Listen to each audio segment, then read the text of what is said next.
Kimse adaletle yoğrulmuş insanlar ayakta kalır. Adaleti ezenlerin değil. Eşine sahip çık, Müslüman uyuma. Kitlesel ölümleri gerçekleştiren kendini savuranlar suçlu. Kimse başını kurup kendinizi kurtaracağınızdan da zannet. Siyonist katliamı lanetliyor. Bütün Türkiye'den ses veriyoruz. Zulmün olduğu yerde tarafsızlık namussuzluktur diyerek Siyonizme karşı onurluca dik duran, direnen kardeşlerimize omuz vermek, kutlu direnişi selamlamak için buradayız.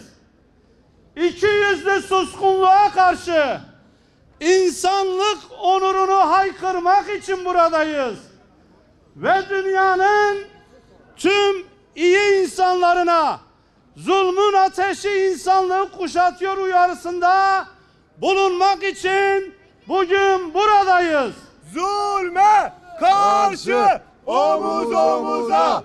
Zulme karşı omuz omuza. Zulme karşı omuz omuza.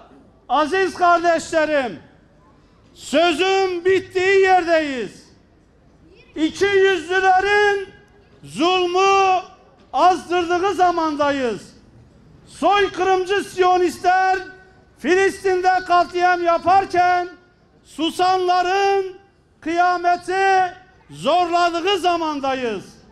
Evet, bugün Filistin'de mazlumların kanı üzerine kurulmuş bir rejim var.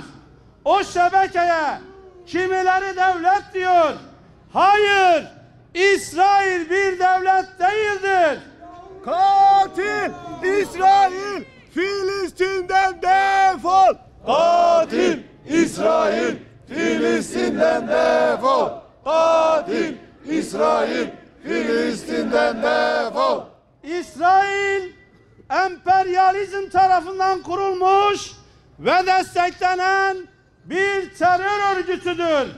İsrail bütün dünyaya kötülük yayan soykırımcı bir organizasyondur.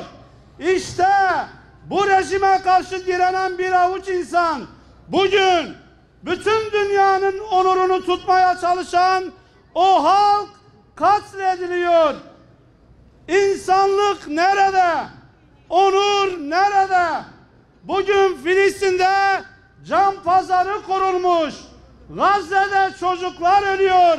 Gazze'de kadınlar ölüyor. Gazze'de ihtiyarlar ölüyor. Gazze'de insanlık ölüyor. Kan üzerine yükselmiş Batı medeniyeti katille aynı safta. Ey insanlık neredesin? Biz biliyoruz. Filistin'de kardeşlerimiz onurlarıyla şehit oluyor. Dünyanın kötülüğü ise geride kalanların yakasına yapışıyor. Aziz kardeşlerim, şu vahşetin ortasında kan ve irinden beslenen Siyonistlerin söylediklerine bakın. Nasıl bir kötülükle karşı karşıya olduğumuzu daha iyi anlarsınız.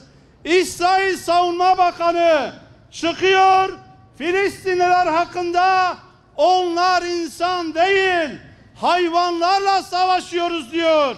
Siyonist İsrail hesap verecek. Siyonist İsrail hesap verecek. Siyonist İsrail hesap verecek. Kötülüğün görüntüsü Netanyahu Gazze'yi dümdüz edeceğiz diyor. Sözde Sağlık Bakanı hastanelere başvuran Filistinlileri tedavi etmeyeceğiz diyor.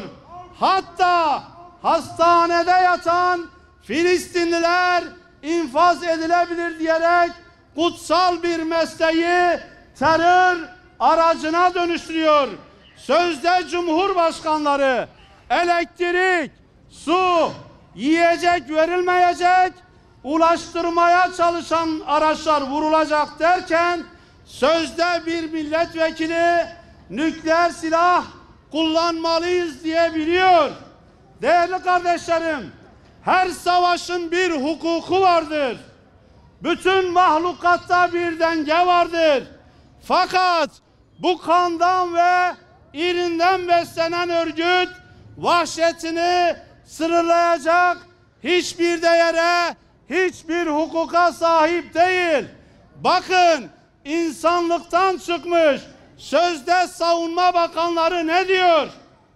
Askerler her şeyi yapabilir. Hiçbiri yaptığı için sorumlu değiller, yargılanmayacaklar.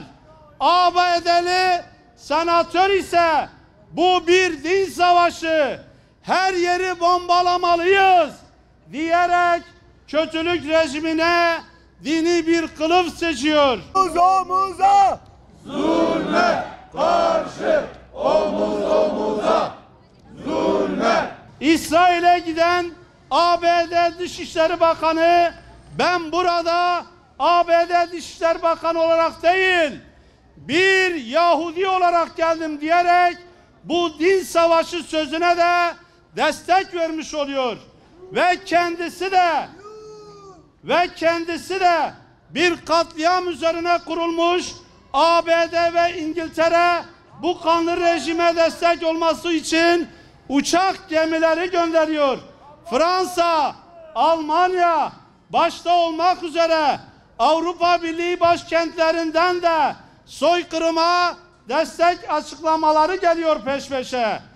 Kendisi de soykırımlar üzerine kurulmuş Fransa gibi bazı ülkeler Filistin'i destekleyen eylemleri bile yasakladılar. Bütün bu zeminde kim tanır uluslararası hukuku? Kim tanır insanlığı? Evet, onun için sözün bittiği yerdeyiz diyoruz.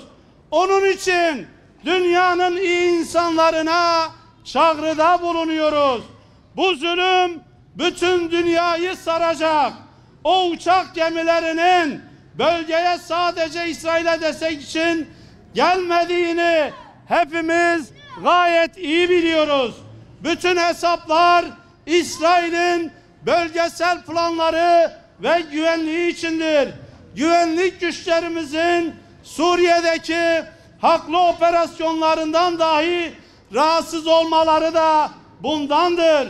Emperyalistlere güçlü bir sesle altını çizerek ifade etmek isteriz ki daha çok rahatsız olacaksınız.